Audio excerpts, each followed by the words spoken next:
From football's letdown to field hockey's triumphs, we are your #1 source for Hawkeye sports.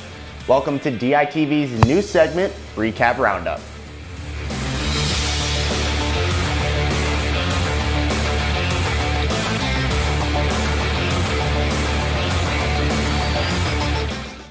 I am your host today, Michael Merrick, and riding high off of a historic win against Penn State, one would assume that the Hawkeye football team would use that momentum to coast through their matchup against the Purdue Boilermakers.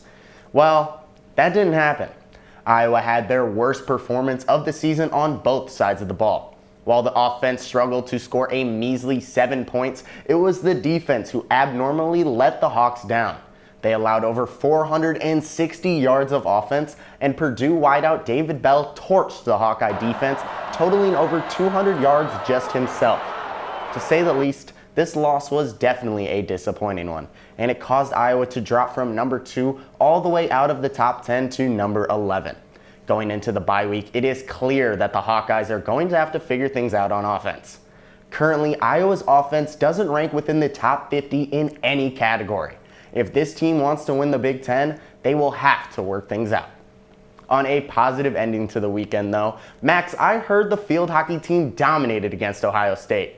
Can you tell me more about that? Well, Michael, the field hockey team was able to get it done in the fourth quarter, unlike the football team. It was a slow game at first, but once midfielder Nikki Freeman found the net 6 minutes into the fourth quarter, it didn't take long for Anta Nizell and Maddie Murphy to score back-to-back goals 2 minutes after Freeman's. The Hawks finished with a 3-0 shutout win, their 11th of the season so far. Nizell said, quote, "We found a connection between each other in the fourth quarter," end quote. Murphy and Nizell's performance this weekend received recognition as Murphy got Big Ten Offensive Player of the Week and Nizell received Big Ten Co-Defensive Player of the Week.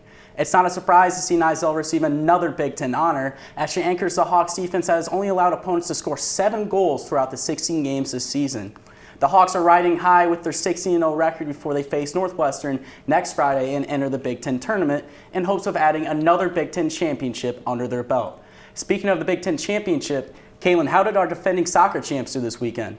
Yes, the defending soccer champs are looking great as they are coming off of a 2-game winning streak in the Big Ten Conference, beating rival team Nebraska last Thursday night in Nebraska territory to a huge win against Illinois at home on Sunday. I also want to shout out Micah Ingles as she led the Hawkeyes with her outstanding hat-trick performance and showed why she was missed on the field after coming off of an injury this season. Iowa never fell behind during the Illinois game as Ingles scored 9 minutes into the first half off of a cross from Haley Ryberg. The Hawkeyes were then hit by a goal in the second half from Illinois, but Ingles was there to strike again shortly after. With only 9 minutes left in the game, Ingles took another shot on goal to secure the Hawks a lead.